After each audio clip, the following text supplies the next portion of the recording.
할렐루야. 오늘 수업에 참여하신 우리 모든 학생들을 주님의 이름으로 축복합니다. 오늘 말씀을 통해서 우리에게 배움과 깨우침이 있고 또 그것을 우리에게 주시는 음성으로 잘 마음에 새기는 복된 시간이 되시기를 주님의 이름으로 축복합니다. 똑똑해져라 한번 하겠습니다. 시작. 똑똑해져라. 믿음을 가지고 똑똑해져라. 주여 똑똑하게 해 주시옵소서. 네, 똑똑해진 줄로 믿습니다. 자, PPT 띄워주시고. 자, 지난주 우리 숙제 있었죠? 우리 숙제가 있었나요? 이런 표정으로 이제 안 통합니다. 자, 숙제 쉬웠어요. 네, 너는 이스라엘 자손의. 자, 시작.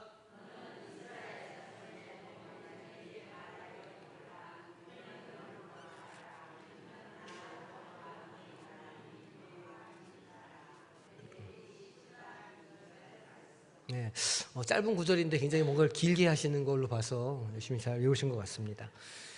지난주 복습을 잠깐 하면 그러니까 이 레위기는 이스라엘 백성들이 어떻게 하면 거룩한 백성이 될 것이냐를 다루고 있는 책이죠. 그러니까 하나님께서 내가 거룩하니 너희도 거룩하라 말씀하셨는데 그럼 우리가 어떻게 거룩하게 될 수 있어요?에 대한 응답 같은 책인 거예요. 그러니까 그 백성을 거룩하게 하고 그들이 하나님께 나아가는 것을 거룩하게 하고 그래서 그들 스스로가 거룩하게 될 수 있도록 그 방법과 절차들을 알려주신 성경책이라는 거예요. 이걸 이제 오늘날로 좀 이렇게 언어로 좀 바꿔보면 우리는 지금 거룩한 사람들입니까? 아닙니까? 우리는 거룩한 사람들이 아니에요. 우리는 거룩한 사람들이죠. 우리는 좀 다른 말로 하면 우리는 의로운 사람들이에요. 그죠? 우리는 의롭다 칭함을 받은 사람이라 말씀을 드렸어요. 실상 뚜껑을 열어보면 우리가 썩 그렇게 의롭지 않습니다. 아시잖아요? 우리가 의롭지는 않지만 의롭다 칭함을 받았어요. 그걸 칭의라고 말한다고 말씀드렸잖아요. 그래서 우리는 거룩한 백성이 되었어요. 과거에는 이 레위기의 많은 절차들을 통해서 거룩에 우리가 다가갈 수 있었지만 신약 시대에는 전혀 그 방법으로 우리는 거룩해질 수가 없어요. 신약 시대에 우리가 거룩해질 수 있는 방법은 뭘까요? 예수 그리스도의 보혈로 씻는 것, 예수님을 믿는 것, 이것으로 아주 간단하게 우리가 정리를 해볼 수 있죠. 그러니까 이제 구약의 그 복잡한 절차들, 그 백성들을 거룩하게 하시기 위한 복잡한 절차들이 예수님께서 단번에 십자가에 달려 죽으심으로 그 모든 절차들을 완성을 하신 거예요. 그래서 그 이름을 믿는 자들마다 이제 우리는 하나님의 백성으로 거룩하게 구별된 존재들이 되었다는 거예요. 그리고 우리가 레위기를 공부하는 이유는 그러면 그 예수님이 어떤 역할을 하셨는가를 예수님이 우리는 깨닫지 못하고 우리는 알지 못하지만 예수님께서 우리를 거룩하게 하셨으니 어떤 방식으로 우리를 거룩하게 하셨느냐를 레위기를 통해서 우리는 자세하게 알 수가 있어요. 이해가 되시죠? 그러니까 우리가 이 레위기를 공부하는 이유예요. 그 레위기에 나온 율법을 지키기 위해서가 아니고 그 레위기가 알려주는 바 예수 그리스도의 역할이 무엇인가를 깨닫고 그것을 깨닫게 되면 내가 그래서 구원받았구나라는 걸 더 우리가 감사하고 기쁠 수 있겠죠. 그렇게 하기 위해서 레위기를 공부하는 것이다. 지난주에 이제 대략적으로 그 이야기를 우리가 나눴습니다. 이제 오늘 이제 본격적으로 그 레위기에 들어가면 오늘은 이제 제사법 번제에 대해서 우리가 이야기를 할 거예요. 1장에 보면 이제 번제가 나오죠. 자, 강의를 들어가 보겠습니다. 오늘 우리가 할 게 번제의 의미와 목적에 대해서 그리고 번제의 절차 그리고 상징하는 바가 무엇이냐 그리고 신약의 의미가 무엇인가까지 우리가 오늘 다뤄보도록 하겠습니다. 자, 첫 번째 우리가 제물에 대해서 좀 이야기를 해볼 건데 5가지의 제사가 뭔지 아셔요? 크게 5대 제사라고 얘기하는데 그게 뭐죠? 번제, 번제, 소제, 그 다음에 화목제, 속건제, 속죄제 이렇게 5가지잖아요. 자, 이 5가지를 어떻게 구별하세요? 이거를 어떻게 구별할 수 있죠? 이제 우리가 그걸 배우는 거예요. 우리가 이제 그걸 배우려고 하는데 우리가 이제 좀 고민을 해볼 게 있어요. 이제 우리가 좀 연구를 해봐야 되는데 지금 이게 5가지 우리가 제사라고 알고 있지만 사실은 제사에 관한 게 아니에요. 히브리어 원어를 보면 제물에 대한 거예요. 제물. 그래서 영어 성경도 보면 이거를 5가지 제물, 영어로는 오퍼링이라고 번역을 해놨는데, 그러니까 5가지 하나님께 드리는 제물에 관한 방법이지 제사 형식에 관한 게 아니라는 거예요. 그러니까 5가지의 제사 형식이 존재하는 게 아니고 5가지의 뭐가 존재한다? 제물이 존재한다. 일단 그걸 아셔야 돼요. 그러니까 제사 방법이 5가지가, 절차가 다른 제사가 5가지가 있는 게 아니고 제사 형식은 똑같아요, 다. 그런데 드려지는 제물이 다르다는 거, 이걸 먼저 구별을 하고 우리가 시작을 해야 됩니다. 그래서 번제, 소제, 화목제, 속제제, 속건제 5가지 제물이 있는데, 그러니까 드려지는 제물의 방식이 다른 거예요. 제사 형식에 따른 구분이 아닌 제물에 따른 구분이라는 거예요. 드리는 목적에 따라서 제물의 형태가 바뀌는 거죠. 어떤 거는 태워서 드리고, 그죠? 어떤 거는 내장과 기름만 태우고 고기는 안 태워요. 그러니까 지금 제물의 형식이 바뀌는 거잖아요. 제사의 형식이 바뀌는 게 아니라 그런 식으로 5가지의 제물을 드리는 방식이 존재한다. 이걸 이제 먼저 딱 기억을 하시면 됩니다. 그러면 두 번째 우리가 이해해야 될 건 뭐냐면, 모든 제물은 하나님께서 어떻게 받으실까요? 하나님께서 모든 제물을 어떻게 받으시죠?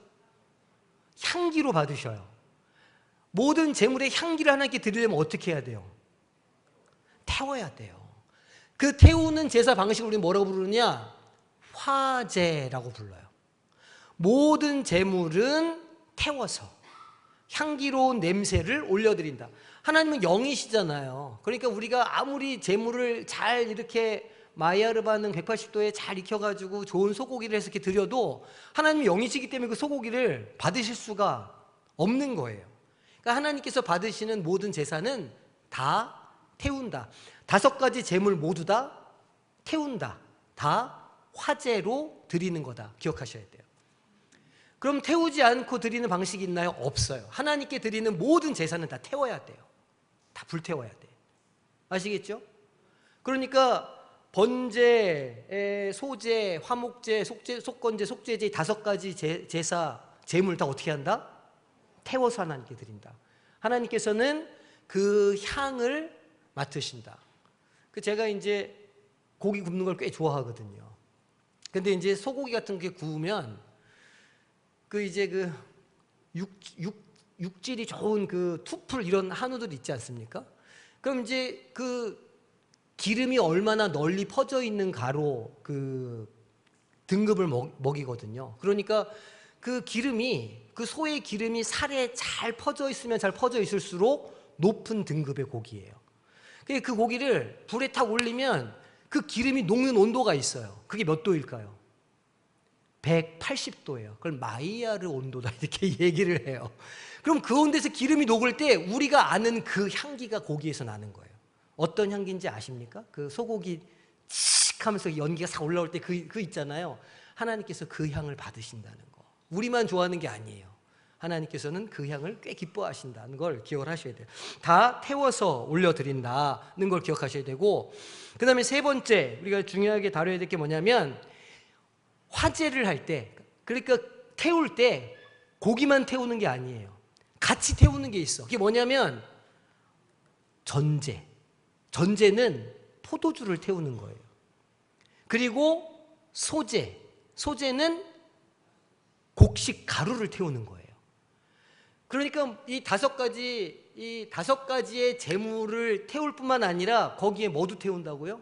포도주와 곡식 가루까지 태우는 거여서 포도주를 드리는 것을 전제라고 부르고, 바울 사도가 그러죠. 나의 목숨을 전제로 드린다. 이렇게 무슨 얘기예요? 자기의 피 흘리는 거를 비유적으로 말하는 거예요.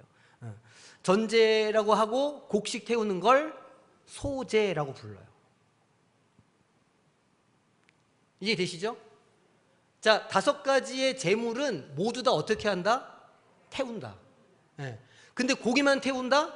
아니다. 거기에 뭐가 들어간다? 포도주, 곡식 가루를 같이 태운다. 포도주 태우는 거를 전제, 곡식을 소제라고 부른다. 여기까지 구분을 하시면 굉장히 많이 가시는 거예요.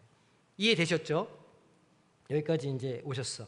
그 다음에 이 레위기에는 나오지는 않는데, 레위기에 나오죠. 레위기 이제 7장에 가면 나오는데, 조금 다른 방식으로 제물을 드리는 방식이 있어요. 5가지 외에. 그게 뭐냐면 흔드는 거예요. 흔드는 걸 뭐라 그럴까요? 흔드는 거 요제라고 불러요. 요제. 요제는 흔들어요. 흔들면 누구 거다? 제사장 거다. 말씀드렸잖아요. 그래서 고기 먹을 때 흔드시면 안 된다는 거예요. 왜냐하면 다 제가 먹어야 돼. 제가 제사장은 아니지만 말이 그렇다는 거예요. 흔드는 걸 요제라고 불러요. 하나님께서 제사장들을 살리시기 위해서 어떤 것들은 흔들어서 제사장 몫을 남겨야 돼 라고 말씀을 하셨기 때문에 때로는 고기를 흔들어요. 한 가지가 더 있어요.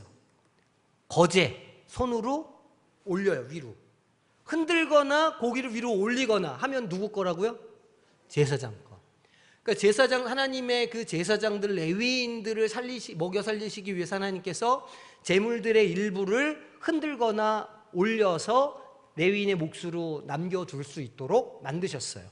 흔드는 거를 뭐라고 부른다? 요제. 드는 걸 뭐라고 부른다? 거제. 자, 이제 보지 마시고 한번 더 대답해 보세요.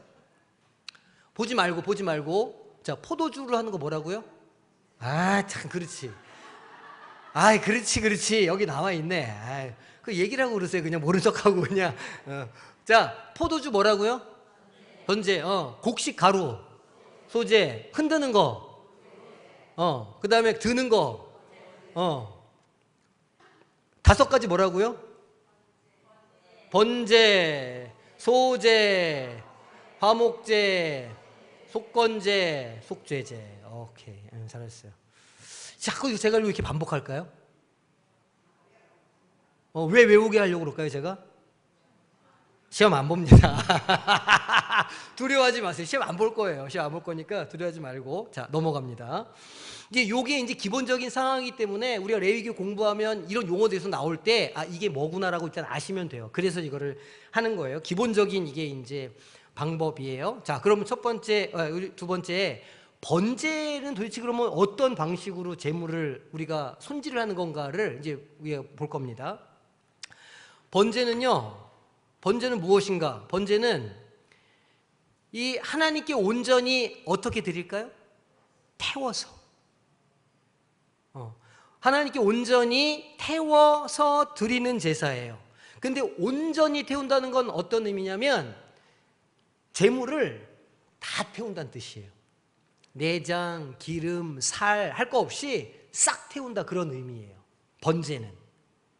이 제사는 제물 전체를 태우는 것으로 하나님께 모든 것을 드린다고 하는 완전한 헌신을 상징해요. 번제는 태우는데 어떻게 태운다고요? 싹 태운다. 그렇다고 소나 양이나 뭐 이런 거를 통으로 올리는 게 아니에요. 그렇게 태우지 않아요. 지금 설명드리겠지만 내가 죄를 지었어요. 그러면 내가 형편 따라서 이제 이렇게 있을 거 아니에요? 근데 양을 내가 이제 제물로 가져가요. 제물로 가져가면 그 양을 해체를 해야 되잖아요. 해부를 해가지고 각을 떠서 다 이렇게 가죽다 벗기고 다 분리해가지고 제사장한테 내가 가져가야 돼요. 그럼 제사장이 제단에 올릴 건 제단에 올리고 뿌릴 건 뿌리고 이런 방식으로 제사가 드려지는 거예요. 그러니까 내가 편안하게 가가지고 양을 그냥 그 위에다 툭 올리는 게 아니고, 왜 머릿속에 우리 생각해 볼 때 이렇게 꼬치에 껴가지고 이렇게 돌리는 거, 통, 돼지 뭐 이런 거 있잖아요. 그렇게 하는 게 아니라는 거예요. 다 분해, 해체해가지고 각자 해서 올려야 된다. 이걸 이제 기억하시면 돼요. 자, 번제의 목적에 대해서 이제 우리가 좀 왜 그러면 언제 이렇게 싹 태우는 제사를 우리가 드려야 되느냐? 번제는 일반적으로 뭘 속하기 위해서일까요? 그렇죠. 번제는 일반적으로 우리의 죄를 속하기 위해서 드려요. 그리고 자발적인 헌신을 표현하기 위해서 하나님께 드렸어요.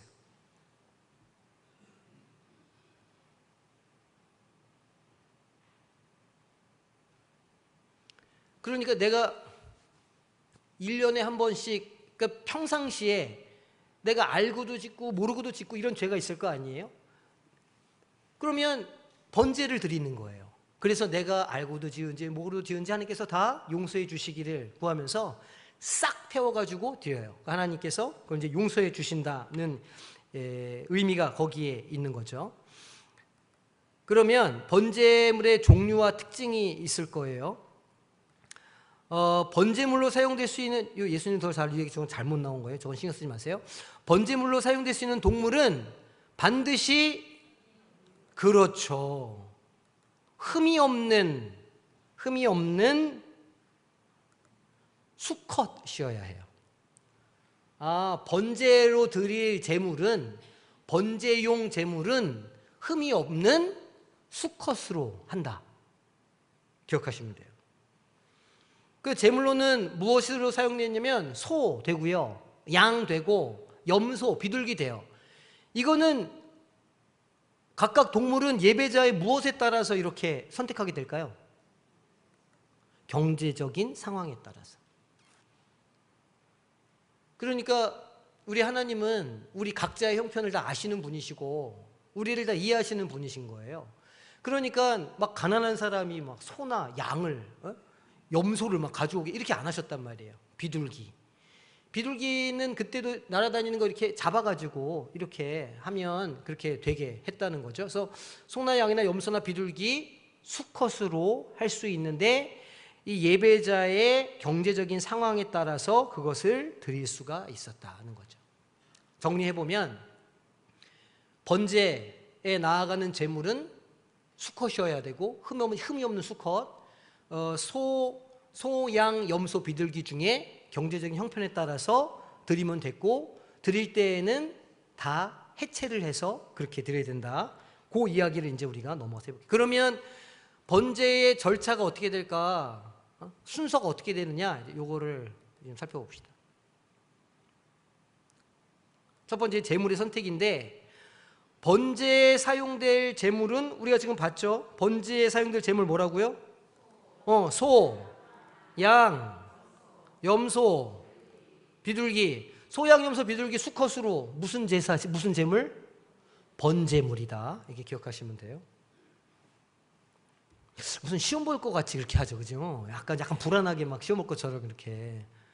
소, 양, 염소, 비둘기 중에 하나를 선택하는 겁니다. 그리고 또 그 제물을 선택할 조건이 있죠. 조건은 뭐였다고요? 흠이 없는 수컷이어야 된다. 흠이 없는 수컷을 드려야 되고, 그럼 도대체 흠이 없는 수컷을 드린다는 건 무슨 의미가 있는가를 우리가 좀 생각을 좀 해봐야 돼요. 흠이 없다는 건 그것이 정성스럽게 잘 준비된 것이라는 뜻이 거기에 담겨 있어요. 그리고 하나님은 완전한 것을 받으시는 분이에요. 그래서 종종 저희 이제 어렸을 때도 저희 모교회 담임 목사님께서 그런 얘기 자주 하셨는데, 교회에 뭔가를 이렇게 허물하려고 하면 중고 갖다가 놓지 말라고 그런 말씀을 자주 하셨어요. 왜냐하면 하나님께는 늘 가장 좋은 것으로, 완전한 것으로, 새 것으로, 다른 사람이 손이 닿지 않은 것으로 드려야 되는데, 이렇게 이제 늘 말씀하셨어요. 그게 무슨 뭐 율법적으로 딱 그런 건 아니지만 이제 거기 그런 마음이 담겨 있는 거예요. 하나님께 드려지는 건 흠이 없어야 된다고 하는. 그런데 정말 하나님께 드려야 되는 가장 중요한 게 뭘까요? 아니, 우리죠, 우리. 하나님께서 정말 받으셔야 될 건 바로 우리 자신인 거예요. 그럼 우리 자신이 흠이 없다는 건 어떤 의미일까요? 하나님께 우리를 드려야 되는데 거룩한 산 제사로 드리라 말하잖아요, 바울 사도가. 그럼 우리를 하나님께 드릴 때 우리가 흠이 없다라는 건 어떤 뜻일까요? 뭐 정결하고 좋아요. 어떻게 우리가 정결할 수 있죠? 그렇죠. 무슨 약간 뭐만 하면 예수 그리스도의 보혈이라고. 맞습니다. 맞는데 그러니까 우리가 하나님 앞에 드려질 때 우리가 흠이 없어야 된다는 건 첫 번째는 우리가 거룩한 삶을 살아야 된다는 뜻이에요. 먼저는 우리가 그냥 대충 막 살고 예수 그리스도의 보혈로 씻었으니까 나는 오케이 이렇게 할 수는 없잖아요. 그건 거룩함이 아닌 거예요. 그거는 예수 그리스도의 보혈의 능력을 지 마음대로 이렇게 갖다 붙이는 것이지, 그것은 거룩함과 정결함과는 상관이 없는 거예요. 어떻게 해야 되냐면, 우리가 흠이 없으려면 우리가 거룩해지기 위해서, 우리가 세상과 구별되기 위해서 애쓰고 노력해야 돼요. 그런데 우리의 본성상 구별될 수 있을까요, 없을까요? 구별될 수 없는 거예요. 그래서 뭐가 필요하다? 예수 그리스도의 보혈이 필요한 거예요. 그러니까 우리가 하나님 앞에 흠없는 제물로 드려지기 위해서는 우리의 뭐가 필요한 거예요? 우리의 애씀과 노력이 필요한 거예요. 거룩하게 살기 위해서, 세상과 구별되기 위해서, 세상을 쫓아가고 세상에 재밌고 신나고 세상에 어떤 좋은 것들을 막 바라보려고 하는 우리의 본성을 쳐서 복종시키는 노력이 반드시 먼저 전제가 돼야 돼요. 하지만 그럼에도 불구하고 우리는 거룩해질 수 없으니 예수 그리스도의 보혈의 능력을 의지하는 것도 필요하죠. 그래서 이 흠없는 제물을 하나님께 드리라고 하는 이 말씀에는 그런 의미가 여기에 담겨 있다는 것을 반드시 기억하셔야 돼요. 흠이 없다는 것은 제물이 건강하고 온전하다는 의미로 이것은 예수 그리스도의 완전함을 예표하는 것이다는 거예요. 예수님이 왜 완전하신 분이실까요? 이거는 이제 우리가 그 이스라엘 유대인들의 사고로 우리가 좀 생각을 해봐야 되는데, 이 유대인들은요, 유대인 혈통이고 그 다음에 자기네들이 율법을 몇 개를 지키면 우리는 거룩한 사람이야 라고 말했어요. 유대인들이 그렇게 얘기했잖아요. 유대인들은 나는 유대인이고 저 사람은 이방인이야. 그러니까 저 이방인은 거룩하지 못하고 저 사람은 죄인이고 나는 유대인이니까 나는 거룩하고 의로운 사람이야 라고 생각했던 사람들이에요. 유대인들은 혈통을 너무너무 중요하게 생각했어요. 근데 예수님께서 오셔가지고 그 혈통이 중요하지 않다고 말씀하셨거든요. 그래서 유대인이건 이방인이건 그 혈통이 중요한 게 아니라 믿음으로 아브라함의 자손이 되는 사람들이면 하나님의 유업을 다 받을 수 있는 사람들이 된다고 예수님께서는 가르치셨고 바울 사도도 우리에게 그렇게 가르쳐줬어요. 그래서 예수님의 혈통은요, 생각해보면 유대인들의 관점에서도 거룩한 혈통이고 그 다음에 우리 이 이방인들의 관점에서 봐도 거룩한 혈통이어야 했어요. 그래서 예수님께서 어떻게 탄생하셨죠? 유대인으로 태어나긴 하셨지만 동정녀 마리아를 통해서 나셨어요. 그러니까 그 사람의 불완전한 혈통을 갖고 태어나지 않았다는 뜻이에요. 우리가 이제 나중에 가면 멜기세덱의 이야기를 우리가 이제 하게 될 거거든요. 그러니까 처음도 없고 끝도 없고 족보도 없고 혈통도 없는 그 사람의 족보에 예수님께서 나셨다 이렇게 하는 이유는 예수님께서 그 혈통으로서도 거룩한 분이시다, 흠이 없는 분이시다라는 걸 유대교적으로 신학적으로 증명하기 위해서 그렇게 오신 거예요. 예수님은 이렇게도 완전하신 분이시고 저렇게도 완전하신 분이시다라는 걸 우리가 좀 기억할 필요가 있습니다. 자, 그 다음 그러면 그 제물을 어떻게 하느냐, 그런 제물, 완전한 제물을 선택했으면 그러면 예배자가 어떻게 하느냐, 예배자가 제물을 끌고 와요. 비둘기든 양이든 소든 염소든 제물을 들고 와요. 우리 저기 평택에 있는 거기를 가셨던 분들은 아마 기억을 하시면 좋을 것 같아요. 성막 안으로 양을 혹은 제물을 갖고 들어가요. 그러면 제사장이 보는 앞에서 자기가 그 제물의 머리에 손을 얹고 전가를 해요. 하나님, 내가 이제 이 제물을 드릴 건데 저의 죄를 이 제물에 전가합니다 라고 먼저 기도를 해요. 그리고 나서 제물의 머리에 손을 얹어서 뭘 하냐면 순서가 안수해요. 제물을 드리는 예배자는 제물의 머리에 손을 얹어서 안수를 해요. 자기 제물에 자기의 죄를 전가하기 위해서 안수하는 거죠. 이것은 예배자가 자신의 죄를 제물에게 전가시키는 상징적인 의미를 갖는 거예요.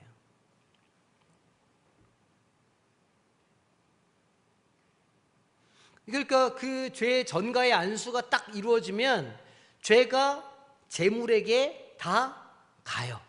예배자의 죄를 그 제물이 대신 짊어지게 되는 거예요. 죄를 어떻게 사함받을 수 있을까요? 구약시대 죄는 어떻게 씻을 수 있어요? 뭘로만 씻을 수 있을까요? 오직 피로만 씻을 수 있어요. 그러면 내 죄를 씻으려면 내 피를 흘려야 되는데 그럼 내가 죽으니 대신 피를 흘려줄 무엇인가가 필요한 거 아니겠어요? 그게 제물이에요. 그 제물에 내가 안수해서 나의 죄를 전가시켜요. 그리고 뭐의 피를 내요? 그 제물의 피를 내는 거예요. 자, 안수를 합니다. 그 다음에 무엇을 하느냐? 자, 안수는 죄의 전가를 상징한다 말씀드렸고, 그것은 제물이 예배자의 죄를 대신하여 죽음을 맞이하게 됨을 의미하는 거죠. 그러니까 그 제물을 죽여서 피를 흘리면 이제 그 죄가 씻겨지게 된다는 거예요. 제물은 어떻게 돼야 돼요? 결국은 죽을 수밖에 없어요.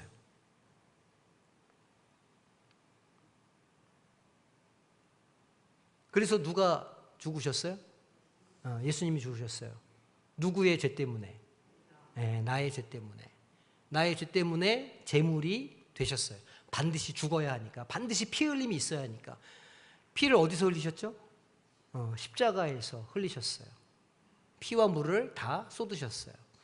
그 손과 발을 못 박히셨고, 롱기누스의 창이라고 부르죠. 그 병사의 창이 예수님의 옆구리를 찔렀어요. 그래서 남은 물과 피를 다 쏟으셨어요. 그 흘리신 피로 우리가 속죄의 은혜를 입게 되었어요. 그래서 우리가 그 죄로 인해서 죽지 않을 수 있게 됐죠. 속죄의 은혜를 입을 수 있게 된 거예요. 자, 그러면 어떻게 도살을 하느냐? 그 구약 시대에 누가 예배자가 양을 끌고 간 사람이 양, 소, 염소, 비둘기를 끌고 간 사람이 그 제물을 도살해요. 가죽을 벗기고 각을 떠요. 내장과 기름은 분리하고 그걸 누가 한다고요?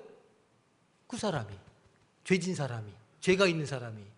그러니까 예수님께서 십자가에 달려서 죽으신 건 너무너무 감사한 일이고, 생각해보면 우리 별 한 일이 없는데 생각하시잖아요. 근데 구약의 제사법을 보면 그렇지 않아요. 죄진 사람은 완전히 그 도축업자예요. 이 사람은 자기가 끌고 간 양의 목을 자기가 따고 피를 다 내고, 그리고 그 가죽을 다 벗기고, 그리고 그걸 다 해체를 해서 내장과 기름을 다 분리하고, 그래서 하나님께 드려야 되거든요. 그러니까 그 속죄 한번 하러 가면 시간이 얼마나 걸릴까요? 아마 하루 종일 걸렸을 거예요. 그리고 그 사람은 완전히 피범벅이 됐을 겁니다. 왜냐하면 양 잡아가지고 그 해체하고 이렇게 하려고 그러면 그 얼마나 중노동이었겠어요. 이거를 죄진 그 사람이 했어야 된다는 거예요. 그러니까 생각해보면, 야, 우리는 오직 믿음으로 의롭다 하심을 받았는데, 칭의의 은혜를 입었는데 좀 헷갈리죠. 내가 아무것도 안 해도 되나? 아무것도 하셔야죠. 뭘 해야 되느냐? 거룩하게 살아야 돼요. 우리는 하나님의 은혜에 감사하며 날마다 우리가 정결케 살기 위해서 날마다 애쓰고 노력을 해야 되죠. 그 노력이 없으면 진정한 의미의 그리스도인이라고 할 수가 없는 거예요. 그 노력을 하지 않으면, 그 애씀이 없으면. 제가 이제 그 주일 성수에 대해서 몇 번 말씀을 드린 적이 있는데, 주일 성수가 우리가 어떻게 생각하냐면, 주일을 꼭 지켜서, 주일을 거룩하게 지켜서 주일은 꼭 예배를 드려야 돼, 이렇게 말하잖아요. 그래서 우리는 거룩하게 지킨다고 해서 성수라고 하는 표현을 쓰는 거예요. 주일 성수라. 그런데 월요일서부터 금요일, 토요일까지는 자기 마음대로 살아요. 하나님과 관계없이. 와, 그렇지, 예배 한번 드렸으니까 이제 난 됐어. 일주일 동안 세상에서 신나게 사는 거예요. 그리고 이제 다시 주일날 하나님 앞에 나와, 주여 내가 죄인입니다, 주일을 거룩하게 지켜요. 그리고 돌아가면 또 일주일 또 신나게 세상 속에서 막 내 마음대로 막 살아요. 그건 주일 성수가 아니죠. 그거는 주일 성수를 빙자한 자기 마음대로 사는 삶이죠. 한 발은 세상에 한 발은 교회에 놓고, 하나님 내가 주일날 예배 드렸으니까 나는 구원받는 사람이에요 라고 보험 든 것처럼 막 사는 거, 이건 주일 성수가 아닌 거예요. 진정한 주일 성수는 뭘까요? 월요일부터 토요일까지도 예수 그리스도와 함께 동행하고 성령 충만을 거면서 살아가는 것이야말로 주일 성수죠. 11조도 마찬가지예요. 내가 10분에 하나님께 딱 드리면 내가 하나님께 드릴 거 다 드렸다, 이렇게 생각할 수 있잖아요. 나머지 재물은 내 마음대로 내 즐거움과 내 기쁨을 통해서 위해서 막 사용하고 쓸 수가 있다는 거 아닙니까? 그리고 나서 10의 1조만 하나님께 드리면 나는 하나님께 모든 것을 다 드렸다, 이렇게 말할 수 있는 거 아니에요? 11조 드렸으니까 난 다 드렸지. 하나님께 내 거를 다 드렸으니까, 율법에 따라서. 하지만 그건 엄밀한 의미에서 하나님께 모든 것을 다 드리는 행위가 아닌 거예요. 10의 1조는 내 믿음의 고백일 뿐이지, 사실은 나에게 주신 모든 재물이 다 하나님의 것이라고 하는 그 재물을 쓸 때의 우선순위가 늘 우리 안에 있어야 되는 거예요. 나머지 10분의 9를 사용할 때에도 이것이 하나님의 영광을 위한 것인가 아닌가를 생각하면서 그 재물을 사용해야 된다는 거예요. 그래야 11조가 의미가 있는 예물이 된다는 거죠. 그러니까 우리의 죄를 씻는 것은 은혜로만 되는 것이지만, 그러나 그렇게 은혜로 씻겨진 우리의 인생은 어떻게 해야 돼요? 거룩을 향해서 날마다 달려가야 돼요. 이것을 우리가 이렇게 기억을 해야 이 레위기가 우리에게 주는 의미를 제대로 이해하는 것이라 할 수 있을 겁니다. 자, 도살은 제사장의 감독하에 이루어지고, 흘린 피는 어떻게 할까요? 흘린 피는 속죄의 중요한 요소로 사용돼요. 왜냐하면 피 흘림이 있어야 죄사함이 있기 때문에. 자, 피를 열심히 받아요. 받은 피 제사장한테 가져가고, 그 다음에 여기서 가죽 벗기고, 다 이렇게 정강이랑 뭐랑 다 분리해가지고 각 떠가지고 이렇게 해서 제물을 준비해서 제사장한테 이제 갖다 주는 거죠.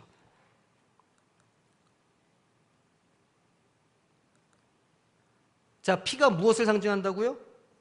피는 생명을 상징해요. 피는 생명을 상징하죠. 그래서 피 흘림이 없은즉 뭐가 없다고 그래요? 히브리서 말씀에 피 흘림이 없은즉 죄사함이 없다. 죄자가 빠졌네요. 피 흘림이 없은즉 죄사함이 없다. 히브리서가 말하고 있는 것처럼 피는 생명을 상징하고, 생명은 생명으로만 갚을 수 있어요. 그래서 피는 죄사함의 필수적인 요소가 되는 거죠. 그 피가 굉장히 중요한 의미가 있는 거예요. 그럼 그 받은 피는 어떻게 하느냐? 그 받은 피는요, 제물의 피를 받아가지고 어디에 뿌릴까요? 번제단 사방에 뿌려요. 번제단, 우리 가신 분들 기억하시죠? 번제단이 꽤 크거든요. 번제단이 꽤 커요. 그러면 그 사방에 그 피를 다 뿌립니다. 이렇게. 그러니까 번제단 주변은 늘 어떨까요? 늘 피범벅이에요. 번제단 주변은 피범벅이 아니에요. 저쪽 끝에 구석에 그 예배자들이 그 제물을 잡는 곳도 거기도 피범벅이고, 제단 주변도 피범벅이고, 그 다음에 1년에 한 번 지성소 안에 들어가서 제사장이 지성소 안에도 피를 뿌리거든요. 거기도 피범벅이고, 사실은 우리가 이렇게 생각할 때 그 제단이 뭐 아름다운 뭐 황금 뭐도 있고 하지만, 사실은 거기 전체가 다 피바다라고 볼 수 있어요. 사실은 하나님의 그 성막은 완전히 피로 얼룩진 곳이구나라는 걸 우리가 이해를 해야 돼요. 왜냐하면 죄를 씻을 때에는 반드시 피가 필요했고, 하나님은 그 피를 너무너무 중요하게 생각하셨기 때문에 그곳의 그 현장은 이렇게 완전히 피로 얼룩진 곳이었다는 걸 기억하셔야 됩니다. 그래서 그렇게 피를 뿌리는 것은 죄의 속죄와 정결함을 상징해요. 피를 뿌려야, 그 피를 뿌려야 정결하게 돼요. 잡는다고 끝나는 게 아니에요. 내가 이 양의 피를 내서 잡아서 각을 뜨고 제사장한테 갖다 주면 끝나는 게 아니에요. 그렇게 하면 죄사함의 단계가 완성되는 게 아니고, 그 피가 번제단 주변에 뿌려지고 그 각든 것들이 다 하나님께 드려져서 태워져야, 하나님께서 그 향을 흠양하셔야 모든 제사의 절차가 끝나요. 그게 다 끝나야 우리의 죄가 비로소 사해지는 거예요. 그러니까 죄를 한번 지면 그거를 사함받기가 얼마나 복잡합니까? 그냥 그 가져가서 피를 내고 뿌리고 막 이런 일들을 다 하고 다 태워서 하나님께 다 드려져야 비로소 죄사함을 받게 되었을 건데, 우리 예수님께서는 어떻게 뭐라고 표현해요? 단번에 십자가에서 우리 죄를 단번에 씻어 주셨어요. 절차적으로도, 그 다음에 횟수적으로도 너무너무 감사하고 하나님의 그 은혜가 넘치는 일이라고 할 수가 있는 거죠. 그래서 그것이 가지고 있는 의미가 있겠죠. 피가 번제단 사방에 뿌려지는 것은 예배자가 하나님 앞에서 무엇을 받았음을 죄사함을 받았음을 의미하는 거예요.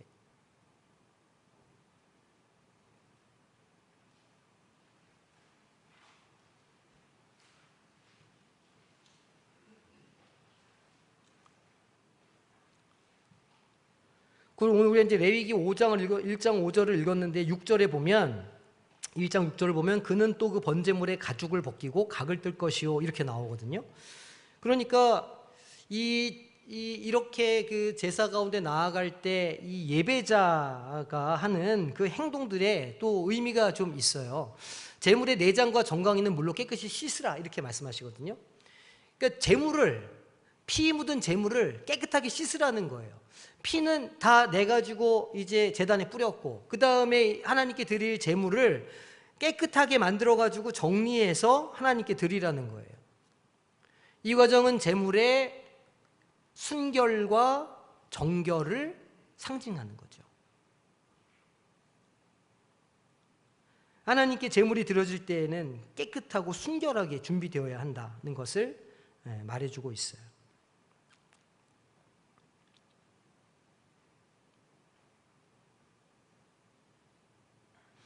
그리고 제물을 다 각을 뜨고 이렇게 이제 해부를 하는데 거기에도 다 의미가 있겠죠. 그 해부의 목적이 있어요. 그 이제 분해한 다 그렇게 이게 다 이렇게 떠놓는 이렇게 목적이 있는데 이건 사람이 먹을 때도 그렇게 합니다. 사람들이 자기네들이 먹을 때 이제 우리가 좀 번제를 다루고 있으니까 이거 다 태우는데 번제가 아닌 다른 제사의 경우에는 다른 제물의 경우에는 일부는 자기들이 먹기도 하고 제사장이 몫을 넘겨주기도 하고 이렇게 해요. 근데 그렇게 할 때 어떻게 하냐면 자기들이 먹을 거니까 그걸 어떻게 합니까? 다 손질을 해야 돼요. 깨끗하게 씻고 먹는 거니까 그런 의미가 있는 것이기 때문에 하나님께 드릴 때에도 그거를 다 깨끗하게 씻어서 마치 사람이 먹을 때처럼 다 준비를 해서 하나님께 드리라는 거예요. 그래서 이런 걸 다 준비해가지고 하나님께 올려놓으면 하나님은 그 전체를 하나님께서 받으시게 된다는 거죠. 그게 각을 뜨는 목적이에요. 그냥 무슨 고기가 커서 각을 뜨거나 아니면 무슨 각을 뜨는 게 무슨 절차여서 하는 게 아니고 사람이 그거를 먹을 때에도 각을 떠서 부위별로 먹어야 하기 때문에 하나님께 드릴 때도 똑같은 방식으로 드리라는 거예요.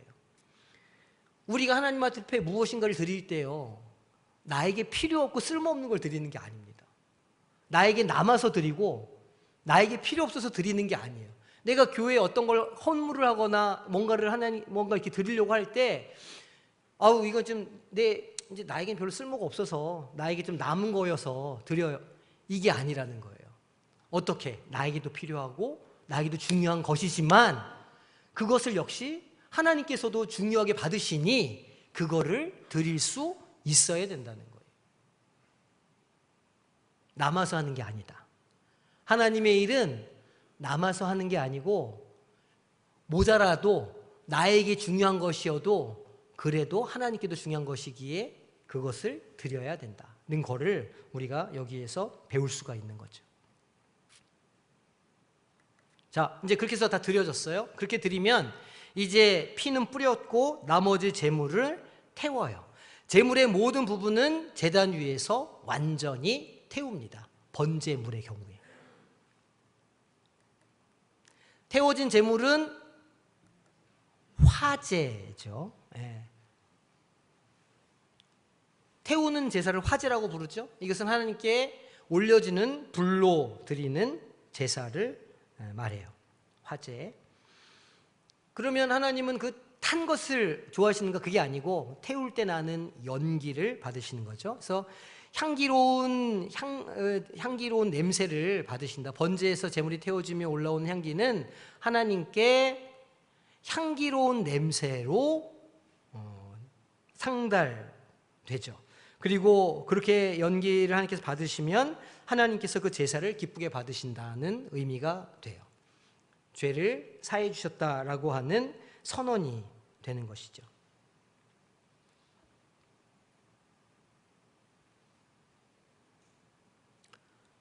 이 번제가 주는 오늘의 의미가 좀 있겠죠. 그걸 좀 정리해 보겠습니다. 그러면 오늘 이 번제가 우리에게 주는 의미가 무엇이냐? 자, 번제는 우리의 삶이 하나님께 어떻게 드려져야 함을 말하냐면 온전히 드려져야 함을 가르쳐주고 있어요.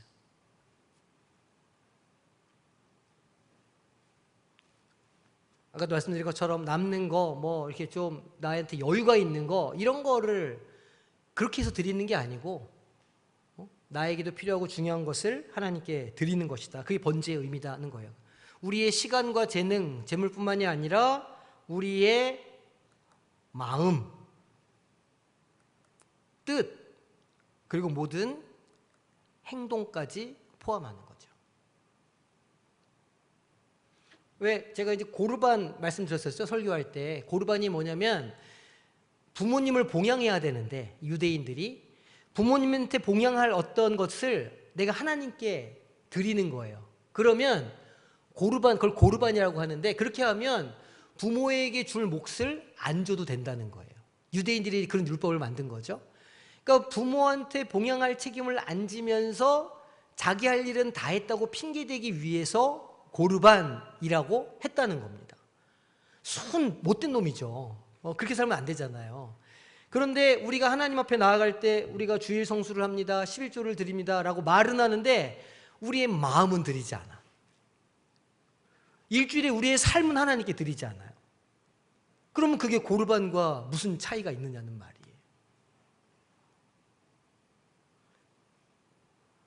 하나님께 온전히 드린다는 것은 날짜로 보면 월요일부터 토요일까지 시간도 하나님께 다 드리고 우리의 생각과 마음까지도 보이지 않는 것까지도 하나님께 우리가 초점을 맞추고 내가 하나님의 사람으로 어떻게 살아갈 것인가 날마다 고민하고 애쓰고 자기를 쳐서 복종시키는 그런 삶을 사는 것을 말하는 거죠. 이게 번제가 우리에게 주는 의미예요.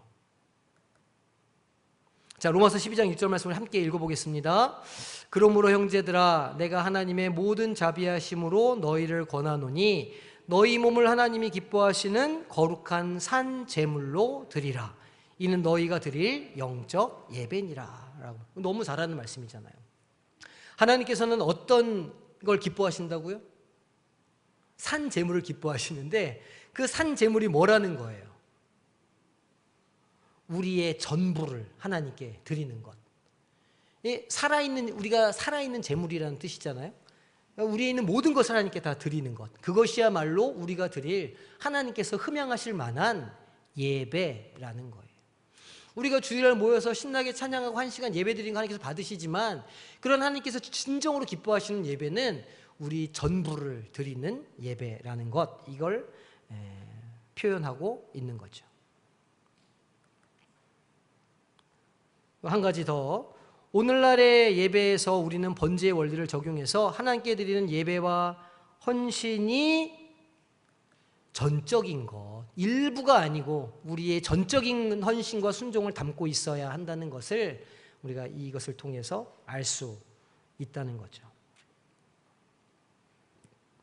하나님께서는 우리의 일부의 헌신이 아닌 전적인 헌신을 원하신다. 아나니아와 삽비라 이야기 아시죠? 많이 드렸어요. 하나님께 많이 드렸는데 다 드리지는 않았어요. 근데 초대교회 그게 하나님께서 보시기에 되게 이거는 내가 바로 잡아야 되겠다 생각하셨던 것 같아요. 하나님께 무엇인가 드릴 때에는 일부를 남겨놓고 드리는 게 아니라 완전히 다 드려야 돼. 시범 케이스가 아니었을까? 아나니아 삽비라가 그렇게 죽는 모습을 보면 하나님께 우리가 헌신한다고 할 때에는 나의 일부는 좀 내 것으로 남겨놓고 이것이 아니라 우리의 모든 것을 다 하나님께서 받으시길 원하신다는 사실을 분명히 기억해야 될 필요가 있죠. 자, 고린도전서 6장 19절 20절 말씀 우리 함께 또 읽어보겠습니다. 시작. 너희 몸은 너희가 하나님께로부터 받은 바 너희 가운데 계신 성령의 전인 줄을 알지 못하느냐. 너희는 너희 자신의 것이 아니라 값으로 산 것이 되었으니 그런즉 너희 몸으로 하나님께 영광을 돌리라 라고 말하고 있어요. 값으로 산 것이 되었다. 무슨 의미죠? 예수님, 우리가 종이었다는 거예요. 우리가 원래 무엇의 종이었을까요? 죄의 종이었다는 거예요. 죄의 종이었다는 말은 우리가 우리 본성대로 살았다는 말입니다. 죄악된 본성대로 하고 싶은 대로 살고 먹고 싶은 거 먹고 미워하고 싶으면 미워하고 화내고 싶으면 화내고 누구를 죽이고 싶으면 죽이고 때리고 싶으면 때리고 그렇게 살았다는 거예요. 세상 우리 육신의 본성을 따라서. 그게 죄의 종으로 살았다는 겁니다. 그런데 그렇게 죄의 종으로 살고 있는 우리를 예수님께서 예수 그리스도 십자가의 값을 지불하고 우리를 사셨다는 거예요. 얼마를 지불하고 사셨어요, 우리를? 죄의 종된 우리를. 뭐를 지불하셨어요, 하나님께서? 예수님을 지불하셨잖아요. 그러니까 우리가 얼마짜리라고 늘 얘기하는 거예요. 우리는 예수님짜리다 말하는 거 아닙니까? 그러니까 우리가 그래서 하나님의 사람이 되었고 하나님의 은혜 안에 사는 사람들이 되었어요. 그래서 우리는 이제 우리 안에 있는 정욕이나 욕망이나 이 본성을 따라 사는 게 아니고 이제 우리가 어떻게 살아야 되는 거예요? 우리 안에 계신 누구를 쫓아서? 예수의 영, 성령을 쫓아서 살아가야 되는 존재가 되었다는 거예요. 만약 우리가 이럼에도 불구하고 계속 육신을 쫓아 살아가면 우리는 여전히 뭐의 종으로 살아가는 거예요? 죄의 종으로 살아가는 거예요. 그렇게 살지 말라는 거죠. 우리가 성령의 전이다. 너희 안에 성령이 계시는데 왜 그렇게 살고 있느냐라고 말하는 거예요. 성령을 쫓아 살아야 된다. 이제는 너희 주인이 죄가 아니고 하나님이시니 하나님의 종으로 살아라. 성령을 쫓아 살아라 라고 말하고 있어요. 그렇게 살 때 우리가 하나님께 영광을 돌릴 수 있다라고 바울 사도가 말하고 있는 것이죠. 전적인 순종, 헌신이라는 것은 내 안에 계신 성령을 쫓아 살아가면서 날마다 내 본성을 쳐서 복종시키는 삶을 의미하는 거예요. 그럼 이제 숙제가 좀 생기죠. 나는 날마다 내 본성을 쳐서 복종시키고 살아가고 있나? 이렇게 자문해 보셔야 돼요. 나는 내 세상적인 어떤 그런 세상의 어떤 것을 사랑하고 막 그것을 쫓아가고 막 세상 사람들과 구별되지 않는 그런 삶을 살아가려고 하는 내 욕망과 욕심을 내가 이렇게 쳐서 복종시켜가지고 성령의 음성을 쫓아서 따라가서 살려고 하는 그 삶을 내가 지금 살고 있나? 라고 자문을 해보셔야 되는 거예요. 나는 죄의 종으로 살고 있나? 아니면 하나님의 종으로 살고 있나? 만약 그렇지 않다면 내가 어떻게 하면 그러면 성령을 따라 살 수 있지? 이렇게 이제 물어보셔야 되는 거죠. 우리가 어떻게 성령을 쫓아 살아갈 수 있을까요? 날마다 뭐 해야 돼요? 기도하시고 또 말씀도 보시고 기도하고 말씀도 보시고 주님과 계속 가까이 살아가기 위해서 주님과 늘 동행하는 삶을 살아가야 한다는 겁니다. 제가 그렇게 하기 제일 좋은 게 뭐라고 말씀을 드려요, 항상. 그래. 그렇게 하기 좋은 게 그런 훈련을 하기 제일 좋은 시간이 새벽 기도의 시간인 거예요. 왜냐하면 새벽 기도 시간에 일어나려면 뭐를 쳐서 복종시켜요? 자기 육신을 쳐서 복종시켜야 되잖아요. 그거 얼마나 일어나기 힘드십니까? 우리 피택 장로님들 잘 나오시거든요, 새벽에. 너무 놀라워요. 예. 훈련하는 거거든요, 자기 자신의. 육신을 쳐서 복종시키는 거거든요, 그렇게. 그리고 앉아서 기도하시려고 그러면 잠과 싸우면서 자꾸 하나님의 뜻을 물어봐야 되잖아요. 하나님께서 나에게 원하시는 것은 무엇인지, 나를 통해서 어떤 일을 하시는지 계속 물어봐야 되잖아요. 내 생각을 쳐서 복종시키는 거예요. 집에서 하실 수도 있어요. 꼭 새벽이 아니어도 돼요. 예?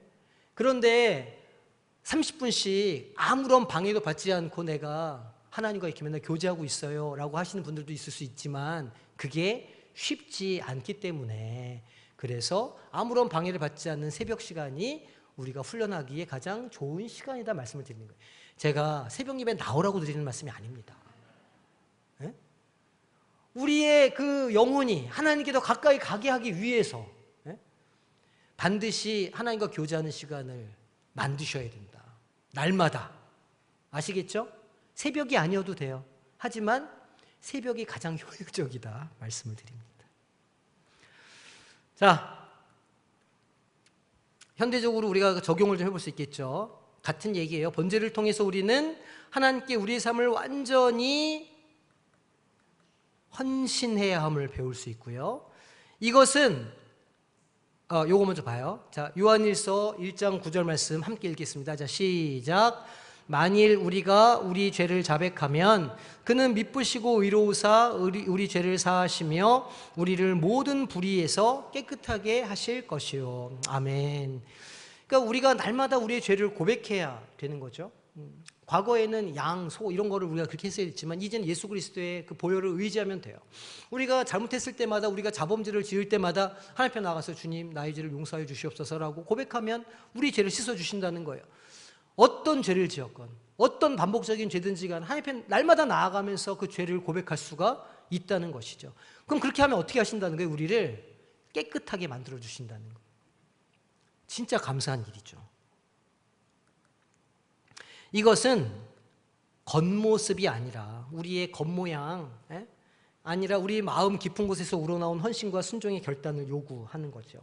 겉만 변하는 게 아니라 우리 마음 진정으로 우리 속에서부터 우리의 변화를 가져와야 된다는 거예요. 그래서 이 번제의 어떤 정신은 우리의 모든 일상적인 행위가 하나님께 드려지는 것이 되어야 한다는 것, 우리의 매일매일의 삶도 하나님께 드려지는 향기로운 제물이 되어야 한다는 것을 우리에게 알려주는 겁니다. 또 한 가지가 더 있어요. 번제는 우리의 무엇을 깨닫게 할까요? 우리의 죄를 깨닫게 하고 날마다 우리가 회개해야 되는 존재라는 것을 깨닫게 하고 하나님께 회개하는 마음을 가져야 함을 상기시켜 줍니다. 우리는 예수님의 희생을 통해서 죄사함을 받은 존재이지만 여전히 우리는 무엇이 필요하다? 하나님 앞에 나아가서 회개할 수 있는 마음이 필요하다는 거예요. 그래서 지속적으로 회개와 순종의 삶을 살아가야 한다는 겁니다. 자, 암송구절 함께 읽겠습니다. 자, 시작. 그는 번제물의 머리에 안수할지니 그를 위하여 기쁘게 받으심이 되어 그를 위하여 속죄가 될 것이라. 아멘. 기억하셔야 돼요. 내가 날마다 예수 그리스도께 내 죄를 전가하여서 예수님이 피 흘리시고 나를 깨끗하게 하셨구나. 이거를 날마다 기억하고 살아가셔야 돼요. 내가 날마다 주님께 나의 죄를 전가하고 있구나. 그래서 내가 오늘도 살아있구나. 내가 날마다 하나님께 감사하는 마음으로 헌신하는 마음으로 살아야 되겠구나. 이거를 기억하시고 살아가시기를 축복합니다. 네.